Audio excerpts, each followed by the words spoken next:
with football. Okay, we are back. So, Yeah. we left off talking primarily about the scene between Elise and Mallory. Just a small point to make that will come back later in the way that the characters interact later, but Elise is the one to say, don't tell your father about this, when they're going to confront Arthur and all that other, how the rest of the show is going to pan out. But it was Elise's decision not to tell her own husband, and I thought that was strange. Yeah. Yeah, the thing, I agree. The thing I took away from that is that it kind of seemed like she wanted to be the one to deal with it. Like, Maybe she thought that Yeah. she would deal with Arthur in a more direct and severe way, and Stephen, given his friendship with Arthur, might pull some punches and give him a break. Yeah, Right, I think right. I think it was because of the friendship Stephen and Arthur had is why Elise wanted to be the one to kind of go into it. Because and there's that, later at the pledge drive, there's that whole physical altercation in the background between Elise and Arthur, which I thought was kind of great. I thought it was kind of ridiculous. It was ridiculous. So you know why I kind of appreciate it just because of how heavy this episode was. It was kind of nice to have like a. That it I was feel all like sort of this physical shtick going on in the background. Yeah, I think that's why they did it, and to me, that's why it was so annoying. Was because it was like, oh, this is a heavy episode. We better put in some shtick, and it was just like, relief. Yeah. I get you. But yeah, Stephen finds out during the big climactic. He's talking to the camera. She is fighting over the phone with Arthur, like in the background, and then he goes up to her and he's like, And it is "Honey, crazy. what's up?" And she's like, He tried to seduce our daughter, and he looks at the camera and says, "We'll be right back." And then they do a hard act out, and then we fast forward to them backstage, the three of them.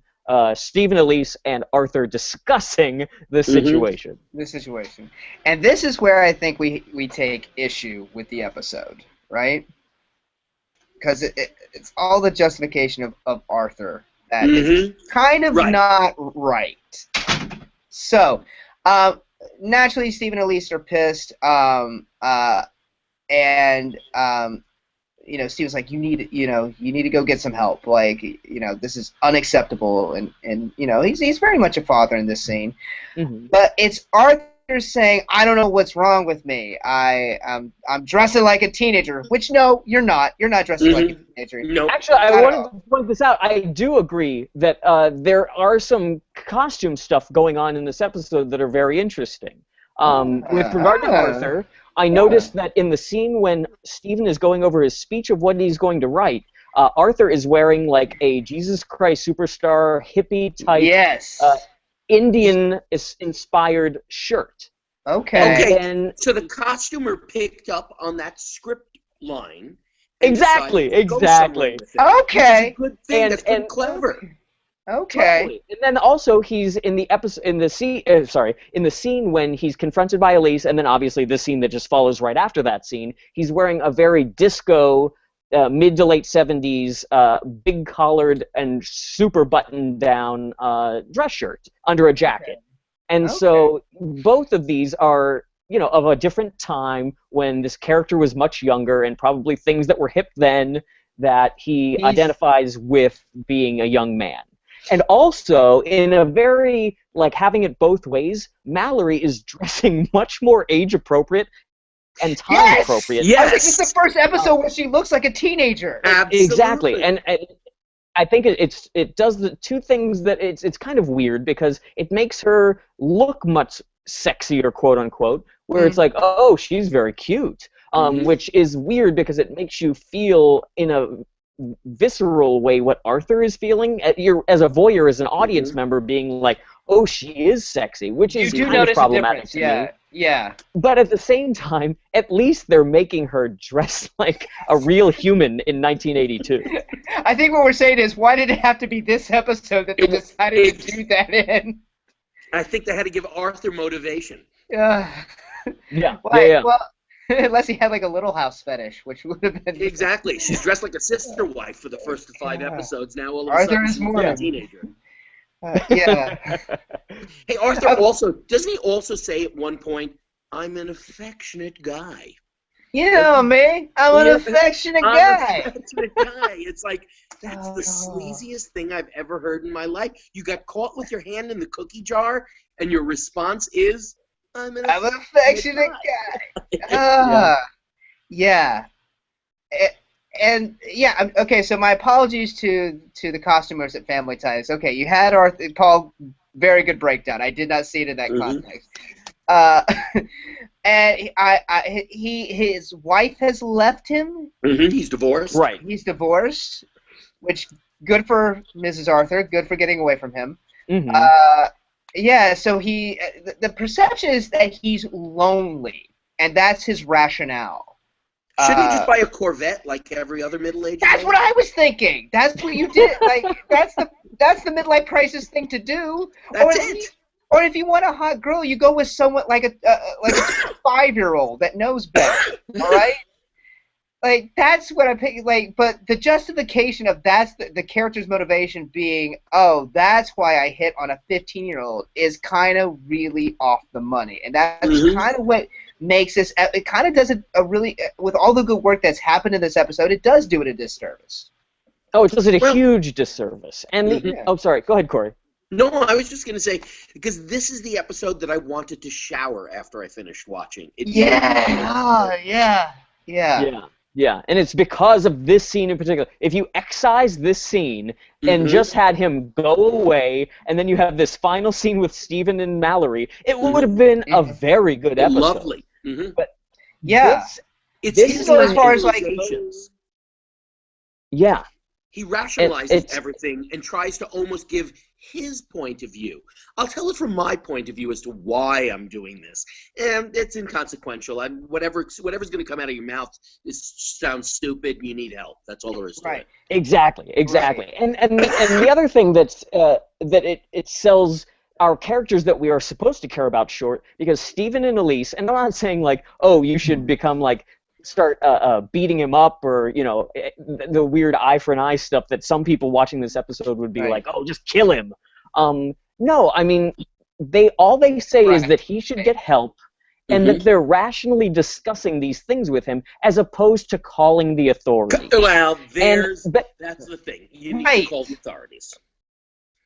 But the thing is, call the authorities, because this guy's going to a new job in a new town. He's going to do it to some other 15-year-old somewhere else. Exactly. Elise even says that. You don't want him to do it to another girl, would you? And I was like, that's great, Elise. You're on. And then just to let him off the hook like that at the end, like they should. The scene should have been like they talk to him, and then a police officer comes into the room. Right. Because they called the cops. Let me say this though. In also on the rain.org website and statistics that they got. Factoring in, and this is from like 2011, factoring in reported and unreported cases, 2% of rapists go to jail or prison for even one day. 32% are reported, 7% lead to arrest, 3% are referred to prosecutors, and then 2% get felony convictions. That's crazy. That's so crazy. It's so insane. And so what they're doing is actually, even today, the reality of the situation is that these guys do get away with it. I don't want to compare molesting a 15-year-old with molesting people who are of age, but I'm just comparing it to like the whole Bill Cosby situation that's going on. I thought that too. Where you have all these women, where the numbers of women who didn't say something when it happened 30 years ago, 25 years ago, and now look what we have. We have a guy who has allegedly been out there molesting between 30 and 40 women that we know about over a 30-year period of time. It's crazy that people don't go and talk. Yeah.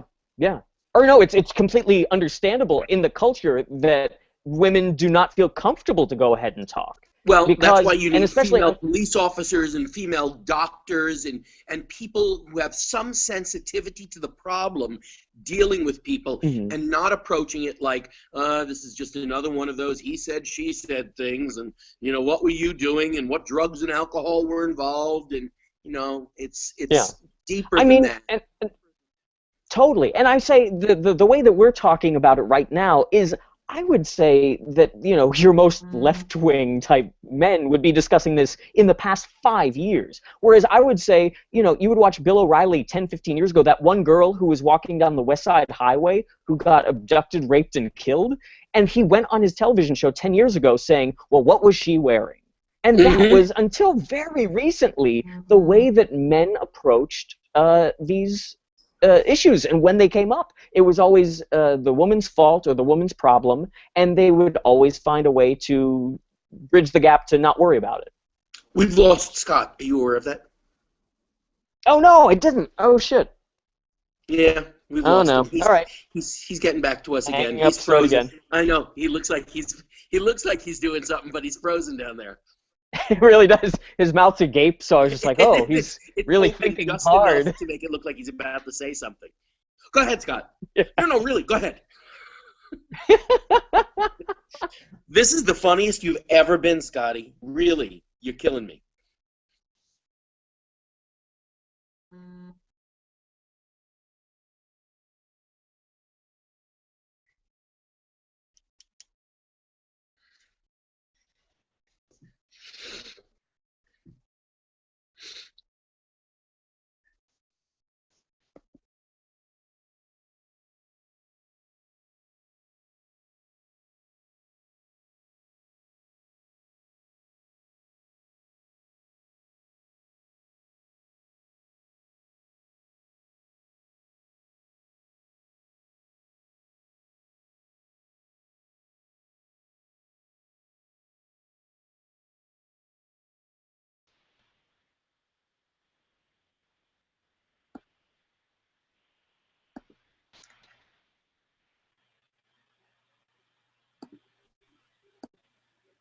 Here we go. Okay, Here we sorry are. guys. Do you have sound? Hey. I lost. Yeah. I got kicked offline. Yeah, I got kicked off right when Corey was going off on Bill Cosby, which would be I didn't want to lose. Oh, and then I went even longer. So, quick note to Bryant. You know, you're gonna have your work cut out for you for this editing session. So hopefully we're able to make this as seamless as possible. All right. So. Apologies. Yeah. So ultimately, and I'm sure this is going a little bit long, but yes, in this culture that we're living, the best thing that you can do is when someone approaches you, saying that they're a victim of any sort of sexual assault, rape, whatever, to listen to what they say, to not judge them, to make sure that they feel comfortable and trust you for bringing you that information because they trusted you enough to bring it in the first place, and then report it to the appropriate person and authorities. And that's the episode. Yeah. There's a scene where Stephen comes back and he witnesses that she's talking to Arthur, and then they have a little chat, Stephen and Mallory. Yeah, it's a sweet moment, but again, Paul, you're right. It would have been nice to see some, because this guy is back out in the world again, and that's not the mess. I would hope by today's standards, there would have been repercussions. Yeah. Well, gang, this has been it's been a blast. This has been man. I'll say this for us. We had oh my God. I will say for this, for a podcast attempting to be funny, we had our work cut out for us today. And God damn it, I think we did good. Don't we tackle alcoholism pretty damn soon? Not yet. Oh yeah, but first Tom Hanks has to get fired, then he becomes an alcoholic. Okay. Great. Spoilers, you guys. Oscar winner Tom Hanks will be appearing on this show. Not this show. Not this show. Family Ties, yes. No, we're never going to get him on this show. Can I? Although Tom Hanks, if you are listening, you're You're welcome. Yeah. I have a joke. We could end with maybe. Go ahead. If we could get a laugh out of this, that would be great. All right. Go for it, Paul. Why did Yeah. George Mallory cross the road? Why did George Mallory cross Why- the road? No. Because it was there.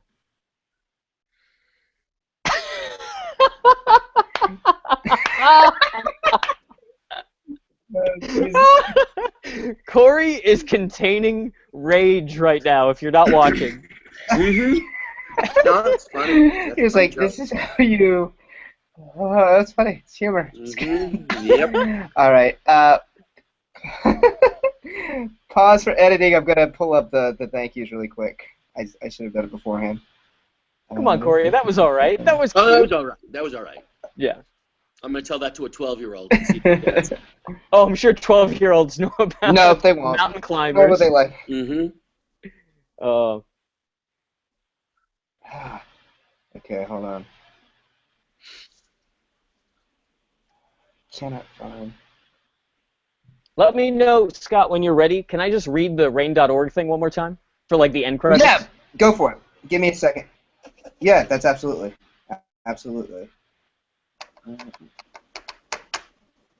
So, how are you doing, Corey? You good?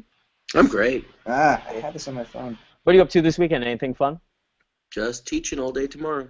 Nice. That's my fun. Now I'm going That's to see me Logan. today.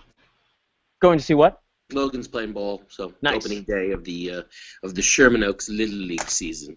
Cool. What position does he play? Usually third base. Okay.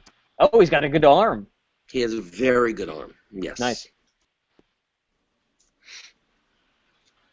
Is he a Mets fan too? Does he watch the Mets with you? He watches the Mets with me, but it's I know it's just because of me. It's fan by osmosis or by genes. What, does he have a different team that he roots for? Not really. No, he really lives and dies with the Mets like I do. But Okay. I'm just something I gave to him, unfortunately. So go be a fan of a team that wins. Don't be frustrated your whole life like I've been. Learn from me. Yeah, like my mistakes. All right, I'm pulling up right now. I finally got it in the drive here. Okay. All right. So I'll start. Paul, do you want to read the rain thing before or after? I'll just read it before very quickly. Just giving the website and the phone number. Okay. All right. And go for it, Paul. Okay, and so one more time before we go, if you or someone you know is in trouble in any way of sexual assault or rape, please go to RAINN, RAINN.org, or call 1-800-656-HOPE. Take it away, Scott. And I will. So that's our show today, gang. If you have any questions or comments, feel free to email us at qualitytimewithfamilyties@gmail.com. You can rate and review our show on iTunes and follow us at QTWFT on Twitter. All of us are also on Twitter. I'm at Follow Jones. Paul? At Paul Packler. And I'm at Corpep. And if that's not enough, you can also like us on Facebook. We like to thank our host and producer, Barbara Dillon at Fanboy Comics. Fanboy Comics is an online conglomerate of geek media, providing its readers with daily reviews, interviews, and podcasts that span the pop culture spectrum. Check them out at www.fanboy.comics.net. Also, Perry Adams, who beautifully performs the Family Ties theme song without us for our show. Be sure to look at her music at perryadams.com. We also like to thank Bryant Dillon, who created our fantastic logo and artwork. Bryant is the president and co-founder of Fanboy Comics, and you can follow him on Twitter at Comic Book Slayer. And also Sean Foster, Fanboy Comics graphic designer, for designing our logo as well. Thanks, gang, and we'll see you next week. Bye. Bye.